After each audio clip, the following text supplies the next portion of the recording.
Hey everyone, today we're diving into a topic that's close to the heart of Christian life, how to use the Ten Commandments without becoming a legalist. I know just mentioning the Ten Commandments can even just make us feel a little tense because, they're often tied to this sense of strict rules and judgment. What if I told you that the Ten Commandments aren't just about rules? That in fact they can guide our lives in a way that brings real freedom and joy. Let's talk about how we see the Ten Commandments as a guide for our lives, rooted in the gospel and not just a list to check off. But first, as I said, this is about avoiding legalism, so we need to define what we mean by legalism. When we talk about legalism, we're talking about a mindset where our relationship with God is based on how well we follow the rules. Legalism is all about trying to earn God's love, blessing, or approval by perfectly keeping his commands. See, in this legalistic mindset, our focus is on what we do instead of on what God has done for us. It's a view that says, if I can just do everything right, then I'll be good with God. Sometimes legalism even leads us to add more rules, thinking, well, if some rules are good, then more rules would be even better. And so if I come up with other rules that I have to follow, then I'll be even more holy. The problem with legalism isn't the commandments themselves. The Ten Commandments are good. They're from God.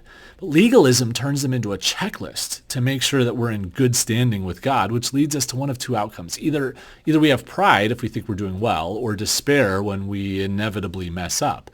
And both of those miss the point of God's commandments and the gospel entirely.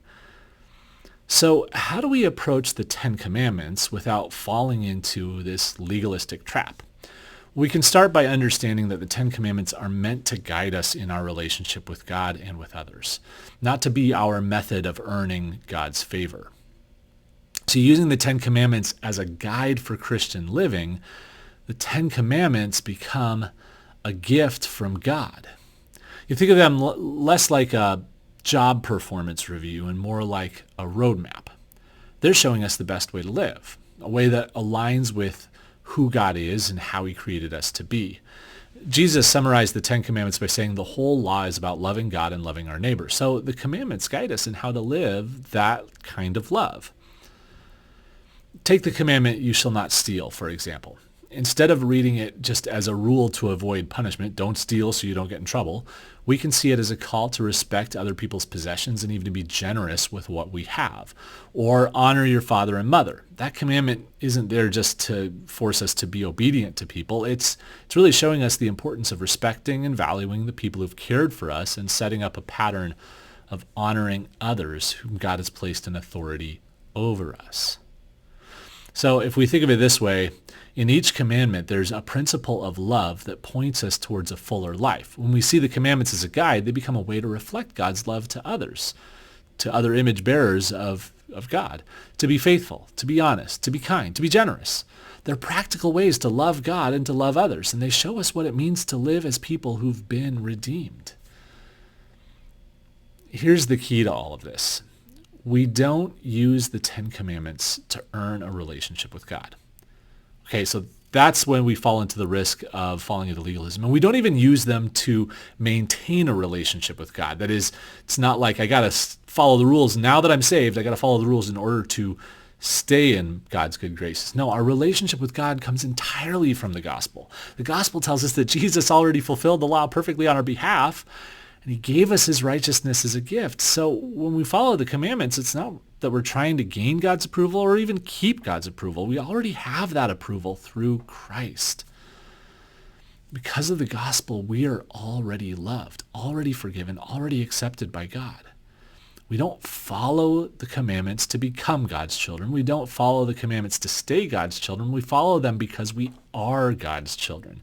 It's like when a kid looks up to their parent and tries to imitate them. They're not doing it to earn a place in the family. They're just doing it out of love, out of desire to be like this person that they admire.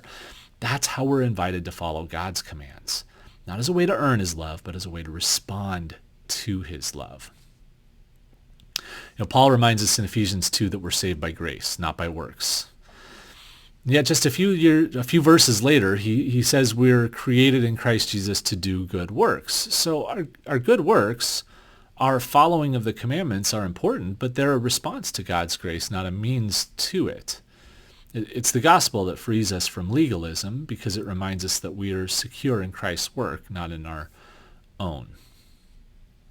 So when we see the Ten Commandments through the lens of the gospel, they take on a new meaning.